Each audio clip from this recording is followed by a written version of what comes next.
tatlo. Meron akong kalandian, ma'am. Ako yung ano. Hoy! Pinoy ako!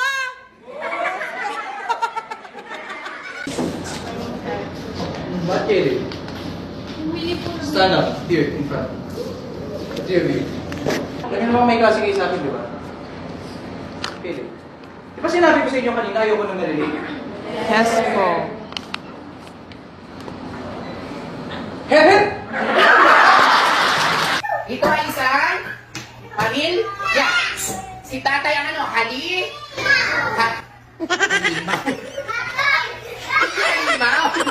Haligi ng tahanan. Dapat maging malinis kayo sa araw-araw, kumain ng masustansyang pagkain para kayo ay maging healthy at kaya na ninyong gawin.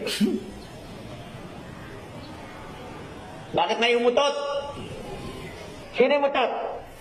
Bibigyan ko ng 19 na grade. Sige, umamin lang. Umamin lang, 19 na grade. Bakit 100? 90 nga lang binibigay ko, basta umamin lang yung umutot. Bakit gagawin kong 100? Tumay ka, ikaw.